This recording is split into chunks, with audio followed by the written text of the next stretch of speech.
Collectorate सभागार में विदाई समारोह का आयोजन। कानाराम के प्रशासन में नवाचारों की छोड़ी छवि। भरतपुर में मनरेगा महिला मजदूरों का विरोध प्रदर्शन। पालिका प्रशासन पर शोषण करने का लगाया आरोप। इंसाफ नहीं हुआ तो कहीं नहीं चलेगी मस्टर रोल। लालपुर की गढ़ी गांव में ट्रांसफार्मर की मांग को लेकर ग्रामीणों का धरना। विद्युत कर्मियों पर पैसे मांगने का लगाया आरोप। जोधपुर में एनसीबी ने साइक्लोथॉन का किया आयोजन। गणमान्य अतिथियों और युवाओं की रही भागीदारी। नशे के खिलाफ लोगों को किया जा रहा जागरूक।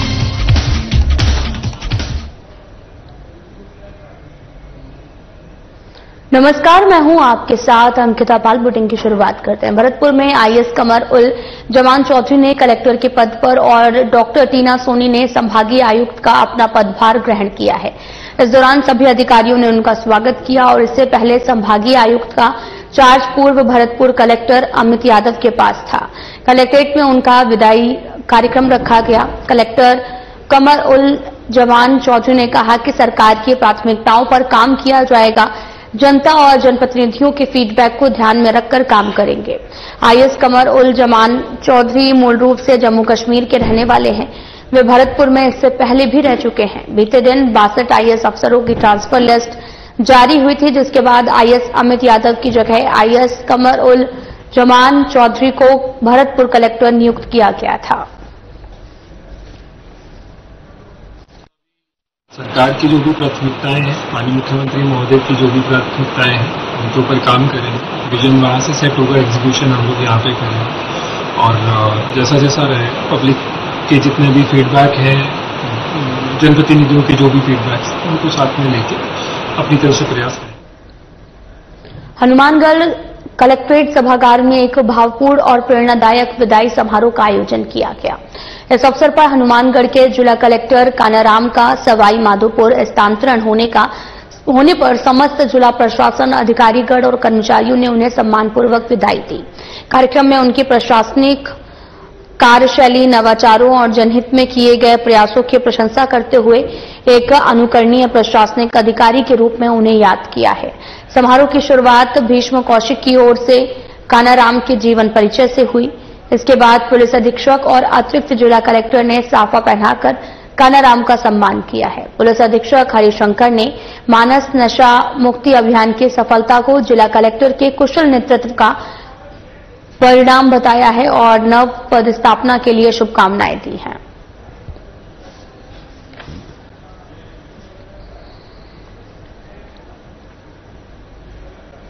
जयपुर ग्रामीण सांसद राव राजेंद्र सिंह बानसूर पहुंचे, जहां उन्होंने सांसद आपके द्वार कार्यक्रम के तहत पंचायत समिति सभागार में जनसुनवाई की है। इस दौरान सांसद ने ग्रामीणों की समस्याएं सुनी। संबंधित विभागों के अधिकारियों को निर्देश दिए हैं कि प्रत्येक परिवाद पर समयबद्ध और प्रभावी और संतोषजनक कार्रवाई सुनिश्चित की जाए। सांसद ने कहा कि प्रधानमंत्री नरेंद्र मोदी के नेतृत्व में केंद्र सरकार अंतिम पंक्ति के व्यक्ति तक राहत पहुंचाने के लिए प्रतिबद्ध है। सुशासन तभी संभव है जब जवाबदेही और पारदर्शिता दोनों बनी रहे। सांसद ने जल जीवन मिशन के तहत पेयजल की गुणवत्ता आपूर्ति की समीक्षा करते हुए जल परीक्षण किटों के प्रभावी उपयोग के निर्देश भी दिए हैं। विद्युत आपूर्ति व्यवस्था में आने वाली बाधाओं पर चर्चा हुई। अधिकारियों को तकनीकी समाधान, पूर्व तैयारियों के निर्देश दिए। उन्होंने मोबाइल नेटवर्क कनेक्टिविटी की स्थिति पर असंतोष जताते हुए सुधार के आदेश दिए। साथ ही किसानों से सरकारी समितियों से जुड़ने की अपील करते हुए उन्होंने बजट घोषणाओं के समयबद्ध क्रियान्वयन पर बल दिया है। बहुत सी इसमें विसंगतियां, बहुत सी इसके अंदर रुकावटें आई और बड़े पैमाने पर इसमें अनियमितता बढ़ती गई। इसलिए जेजेएम की योजना जिस तरीके से लागू होनी चाहिए थी वो उस वक्त नहीं हो पाई। अब केंद्र की सरकार और राज्य की सरकार दोनों ने मिलकर ये योजना को 2028 से पहले हर ग्राम तक ये पीने के पानी की व्यवस्था सुचारू रूप से चालू हो जाए। इसके लिए हम कर्तव्य के आधार पर हम पूरी की पूरी इसके अंदर इस योजना को सफल बनाने की कोशिश कर रहे हैं और इसमें जो कुछ भी धरातल पर कुछ बाधाएं हैं उसको दूर कर इस योजना का लाभ प्रत्येक व्यक्ति को और परिवार को मिले, ये सुनिश्चित करने की कोशिश करें। इसके अलावा जैसे खाद्य सुरक्षा के संबंध में थी, पात्र व्यक्ति नहीं जुड़ पा रहे, उनको जानकारी दी कि पोर्टल खुला हुआ है, पात्र व्यक्ति अपना आवेदन कर दें। किसानों के संबंध में, चाहे सहकारिता किसान क्रेडिट कार्ड के संबंध में हो, चाहे वैज्ञानिकों का किसान के घर तक जाकर उनको जानकारी देकर किस प्रकार के इनपुट्स की जरूरत है, कौन सी ऐसी चीजें जिनको उनका उपयोग नहीं करना चाहिए, इसका भी एक कार्यक्रम चला था कृषि विभाग भारत सरकार के माध्यम से। लॉ एंड ऑर्डर की बातें भी आई, रास्तों की बात भी आई, हाईवे से संबंधित भी कुछ बातें आई। इन सारी चीजों का एक प्रकार से जानकारी लेना और उनमें किस प्रकार का निदान कर सकते हैं और समयबद्ध तरीके से निदान कराने को सुनिश्चित करने का अधिकारियों को भी हमने निवेदन किया है। और सारे अधिकारी मौजूद थे, आज इतवार होने के बावजूद भी आए, ये उनकी भी संवेदनशीलता दर्शाता है। और मैं आशा करता हूँ कि इस प्रकार की हम समय समय पर जब हम बैठकें करेंगे, समस्याओं का समाधान भी होगा और आम जनता का विश्वास होगा। खबर हनुमानगढ़ से है, जहां पर सूचना का अधिकार जागृति संस्थान की अहम बैठक अध्यक्ष प्रवीण मेहन की अध्यक्षता में जंक्शन स्थित कार्यालय में आयोजित हुई। बैठक की शुरुआत में अहमदाबाद में हुए विमान हादसे में जान गंवाने वाले यात्रियों और मेडिकल स्टूडेंट्स की आत्मीय शांति के लिए 2 मिनट का मौन रखकर उन्हें श्रद्धांजलि दी गई। तत्पश्चात अध्यक्ष प्रवीण मेहन ने नए सदस्यों को सूचना का अधिकार जागृत संस्थान की सदस्यता ग्रहण करवाई। उन्हें इस संस्था में रहते हुए ईमानदारी और कर्तव्य निष्ठा से सरकारी विभागों में व्याप्त भ्रष्टाचार को दूर करने की शपथ दिलाई गई। साथ ही पूर्ण रूप से सजग रहकर कार्य करने का संदेश दिया गया। उन्हें आवेदन करने, अपील और प्रथम और द्वितीय अपील की प्रक्रिया के बारे में बताया गया।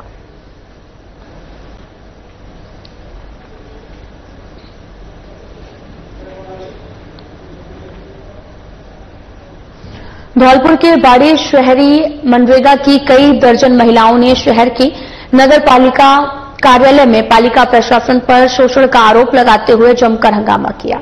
महिला मजदूरों ने आरोप लगाया कि पोखर खुदाई के काम में 800 के करीब महिला मजदूरों को नामांकित किया गया है, जबकि मौके पर 300 से 400 महिला मजदूर ही काम करती हैं, जिन पर कर्मचारी अतिरिक्त काम करने का दबाव बनाते हैं। सुबह काम पर आने के बाद कोई जानकारी नहीं दी गई।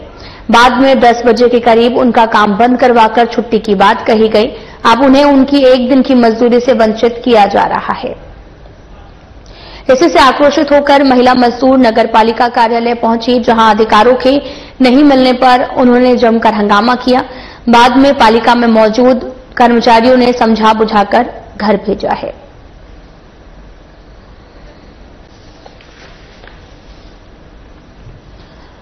मनरेगा महिला मजदूरों का विरोध प्रदर्शन जारी है। तस्वीरें दिखा रहे हैं जो कि धौलपुर से हैं, जहां पर पोखर खुदाई का काम बंद कराने का आरोप लगा है। शोषण के विरोध में जमकर हंगामा भी हुआ और साथ ही ये भी कहा कि अगर नहीं हुआ इंसाफ तो कहीं नहीं चलेगी मास्टर रोल। दरअसल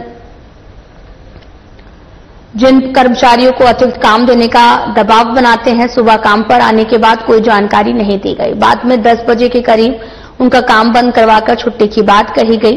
अब उन्हें उनकी एक दिन की मजदूरी से वंचित किया जा रहा है और इसी में आक्रोशित होकर महिला मजदूर नगर पालिका कार्यालय पहुंची और इसी में आक्रोशित होकर महिला मजदूरों ने नगर पालिका कार्यालय पहुंची थी, जहां अधिकारियों के नहीं मिलने पर उन्होंने जमकर हंगामा किया।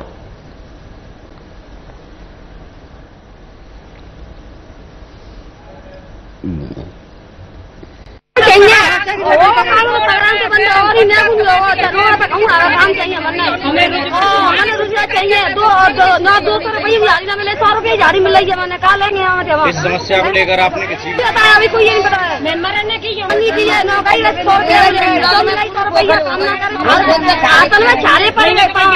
कौन से मेंबर ने कही थी?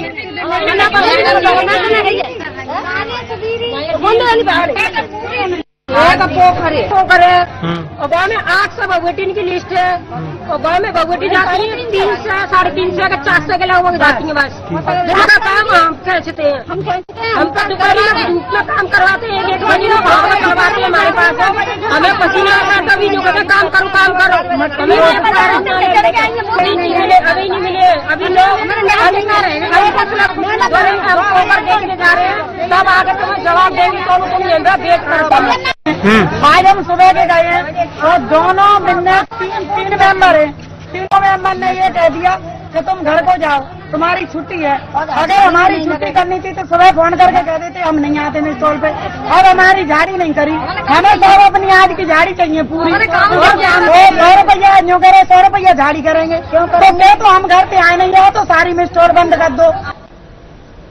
बानसूर विधानसभा के अंतर्गत नारायणपुर क्षेत्र के गढ़ी गांव में ट्रांसफार्मर की मांग को लेकर ग्रामीणों का आक्रोश फूट पड़ा है। पिछले करीब 10 महीने से विद्युत ट्रांसफार्मर नहीं मिलने से नाराज ग्रामीणों ने विद्युत ग्रेड स्टेशन के सामने धरना शुरू कर दिया। यह धरना लगातार दूसरे दिन भी जारी है। युवा नेता राकेश दायमा के नेतृत्व में सैकड़ों की संख्या में ग्रामीण धरने पर बैठे। उनका आरोप है कि विद्युत विभाग के अधिकारियों ने ट्रांसफार्मर उपलब्ध करवाने के लिए रुपयों की डिमांड की थी। ग्रामीणों का भी कहना है कि कई बार ट्रांसफार्मर की सेक्शन फाइलें पास हो चुकी हैं, फिर भी उन्हें विभाग के चक्कर लगाने को मजबूर किया जा रहा। विरोध कर रहे ग्रामीणों ने बताया कि जानबूझकर उन्हें ट्रांसफार्मर नहीं दिया जा रहा है और ग्रामीणों ने भी चेतावनी दी है, यदि जल्द समाधान नहीं हुआ तो आंदोलन और तेज किया जाएगा। किसानों का कहना है कि खेती के सीजन में ट्रांसफार्मर न होने से बहुत परेशानी होती है, जिससे उन्हें भारी नुकसान हो रहा है।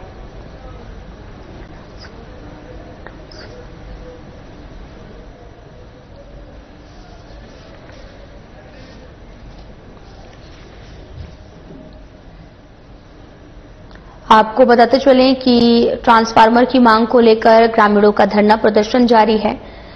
ग्रामीणों में विद्युत निगम के खिलाफ रोष भी व्यक्त है। विद्युत कर्मियों पर पैसे मांगने का आरोप लगाया जा रहा।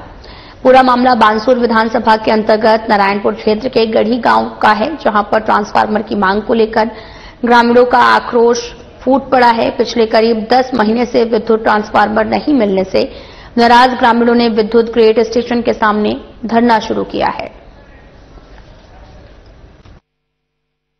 आज हम नारायणपुर विद्युत विभाग कार्यालय के बाहर बैठे हैं। सुबह से 10 बजे के ये सब किसान लोग इसलिए आए हुए हैं, ये सिर्फ एक डीपी के लिए, जिसको जड़े हुए 10 महीने हो गए। गढ़ी पंचायत में जिस डीपी को जड़े हुए 10 महीने हो गए। डीपी थी 25 की, इन्होंने 16 की थी उस टाइम किसानों को। जब किसानों ने ये सोचा ठीक है जो मिल जाए जो अब एक बार दे दो, उसके बाद वो डीपी जड़ गई, जले हुए 10 महीने हो गए। 5 बार सेंसन निकल लगी उस डीपी की। आप सोचो कम से कम 50 परिवारों से वो ताल्लुकात है वहां से, उस डीपी के जो 50 परिवारों से सप्लाई हो रही है, पर ये आदमी 10 महीने से चक्कर काट रहे हैं और 5 बार सेंसन निकल लिया। उसके बावजूद सुबह से बैठे हैं। आयन साहब या कहते मेरे पास नहीं है, मेरे क्या जेब में डीपी है, मैं नहीं दूंगा, आ जाएगी सेंसन निकालने वाला विद्युत विभाग। हम ये थोड़ी जानते सेंसन खास निकलेंगे। हम यहाँ बैठे हैं विद्युत विभाग के, जब तक हमारे को ट्रांसफर नहीं दिया जाएगा, जब तक इन किसानों के साथ न्याय नहीं होगा, जब तक हम नहीं जाएंगे। इसलिए यहाँ बैठे हैं विद्युत विभाग। हाँ जी भाई साहब हमारे को कम से कम 10 महीने हो गए चक्कर लगाते हुए, अभी तक हमारा कोई सोल्यूशन नहीं हुआ। पिछली डीपी लेके गया तो उन्होंने 7,000 रुपए दिया, तो मेरे को 16 की डीपी दी। 25 की डीपी वो करके, तो 25 की डीपी सेक्शन थी, उसको जमा करके मेरे को 16 की डीपी दी गई। नारकोटिक्स कंट्रोल ब्यूरो यानी कि एनसीबी जोधपुर की ओर से नशा मुक्त भारत पखवाड़ा के अवसर पर 23 जून 2025 को साइक्लोथॉन यानी कि साइकिल रैली का आयोजन किया गया है। ये कार्यक्रम नशा मुक्त भारत के संकल्प को और अधिक सशक्त बनाने, समाज के प्रत्येक वर्ग को नशे के खिलाफ जागरूक करने के लिए आयोजित किया गया। साथ ही एनसीबी पूरे भारतवर्ष में 12 जून से 26 जून 2025 तक नशा मुक्त भारत पखवाड़ा मना रही है, जिसका उद्देश्य मादक पदार्थों के सेवन और तस्करी के विरुद्ध जो है वो जन जागरूकता फैलाना, युवाओं को शिक्षित करना, सामूहिक सहभागिता के माध्यम से एक सशक्त संदेश देना है। इसी क्रम में जोधपुर जोनल यूनिट की तरफ से आयोजित इस साइक्लोथॉन में लगभग 250 साइकिल चालकों ने हिस्सा लिया, जिनमें कई स्वयंसेवी संस्थाओं यानी कि एनजीओज और छात्र संगठनों, युवा समूहों, सामाजिक कार्यकर्ताओं और जागरूक नागरिकों की प्रभावशाली उपस्थिति रही है।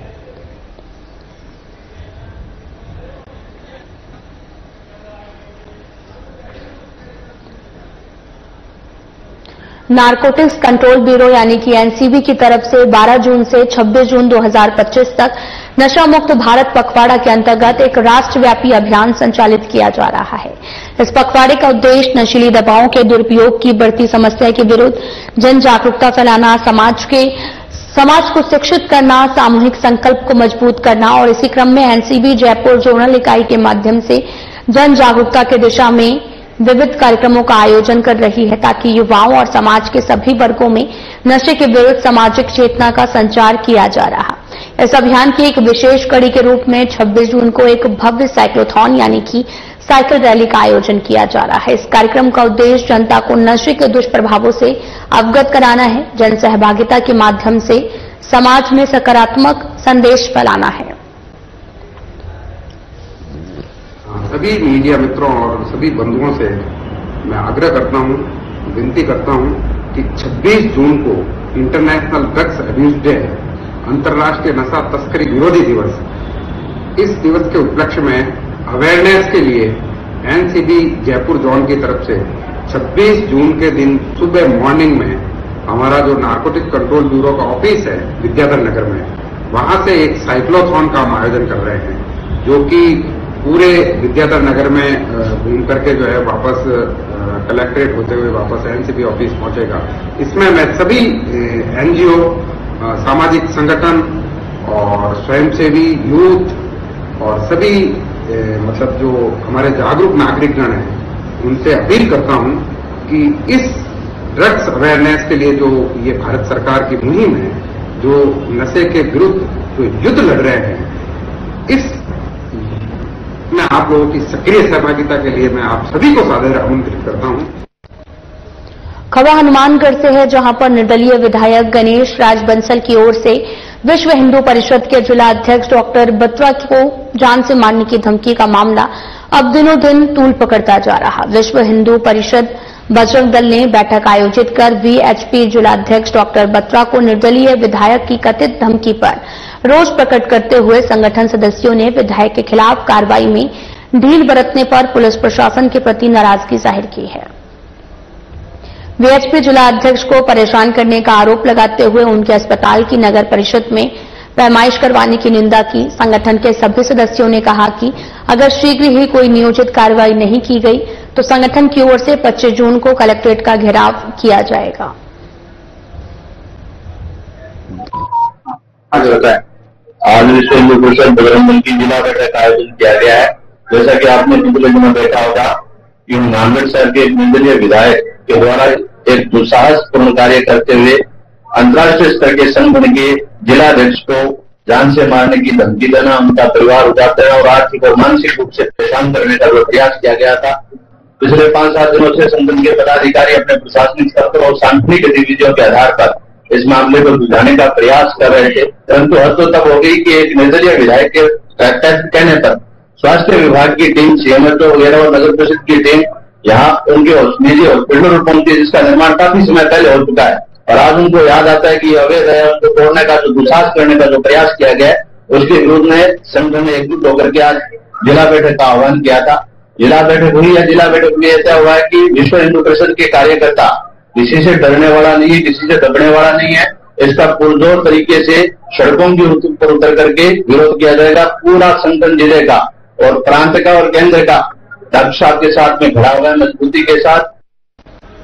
खबर हनुमानगढ़ से है, जहां जिला मुख्यालय पर अपराधों पर प्रभावी रोकथाम के उद्देश्य को लेकर शुरू की गई गश्त और नाकाबंदी व्यवस्था का पुलिस अधीक्षक हरिशंकर ने औचक निरीक्षण कर व्यवस्थाएं जांची हैं। एसपी ने टिब्बी रोड पर एसआरएम स्कूल हनुमानगढ़ टाउन के पास चल रही नाकाबंदी और औचक निरीक्षण कर उपस्थित स्टाफ को आवश्यक दिशा निर्देश दिए और वाहनों की गहनता से जांच की और उन्हें जिले में प्रवेश करने की अनुमति देने की बात कही।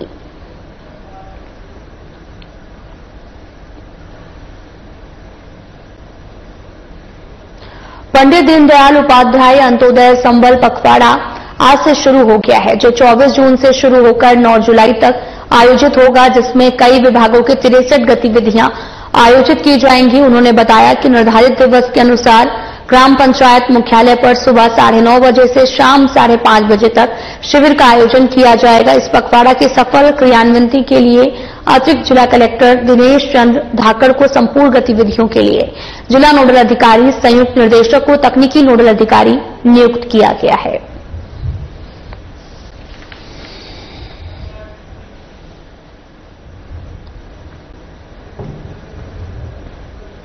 कृषि विभाग में नौकरी लगाने का झांसा देकर लाखों रुपए हड़पने का मामला सामने आया है, जिसको लेकर परिवाद सदर थाने में पेश किया गया। बताया यह भी जा रहा कि तनवीर नामक युवक ने कई युवकों से कृषि विभाग में नौकरी लगवाने के नाम पर करीब 7.5 लाख रुपए की ठगी की है।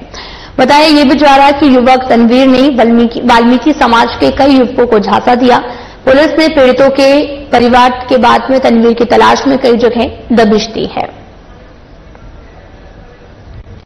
वाल्मीकि समाज के 7-8 लोग गए थे कि साहब एक व्यक्ति है वो तनवीर नाम का, वो भी उन्हीं के समाज से है, वो नौकरी लगाने के नाम पे कृषि विभाग में लोगों से पैसे ले रहा है।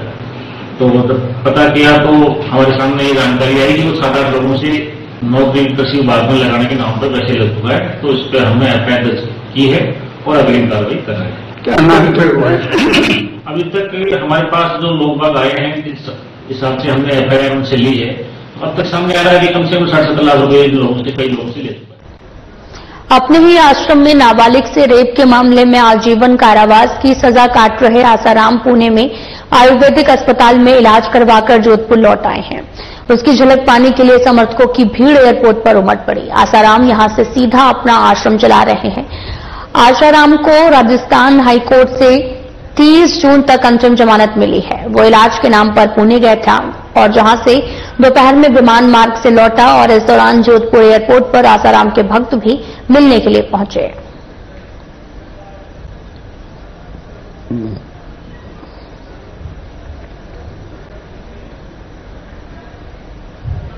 तो वहीं जोधपुर में फर्जी दस्तावेज के आधार पर जीएसटी टैक्स चोरी करवाने के मामले में जोधपुर पश्चिमी पुलिस ने खुलासा करते हुए 7 लोगों को गिरफ्तार किया है। डीसीपी वेस्ट राशि राज वर्मा ने प्रेस वार्ता करते हुए जानकारी दी कि जिला जोधपुर पश्चिमी के पुलिस थाना देवनगर जिला विशेष टीम और साइबर सेल की ओर से संयुक्त कार्रवाई करते हुए कुटुचित तरीके से आधार कार्ड, पैन कार्ड, फर्जी फॉर्म और बैंक खाता, ईमेल आईडी सहित जीएसटी टैक्स चोरी करने वाले अंतर्राज्यीय गैंग का खुलासा किया है।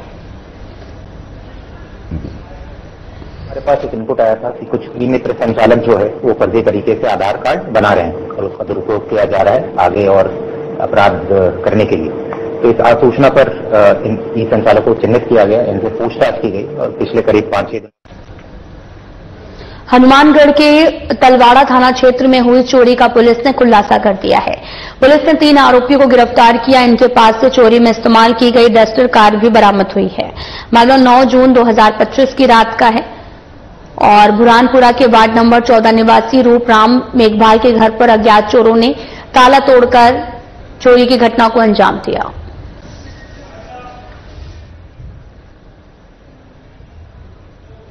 फिलहाल वीडियो में इतना ही। नमस्कार।